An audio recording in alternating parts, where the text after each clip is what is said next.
हाँ पूछा देखो जोग अनुवांशिक तो उजेर आपा के दृष्टांत कहता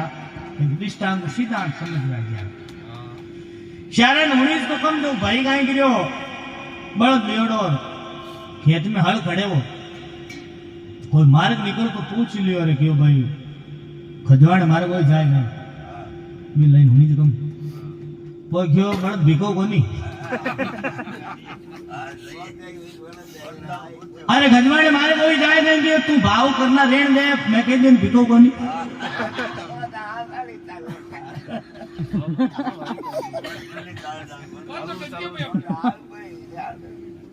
थोड़ी दारू बा दिरानी बातों ले रही भी नहीं अब कम हुई थी बा बातों ले रही जन कियो रोटियां लेर बेटियां खान ढुकिया जी से वो कियो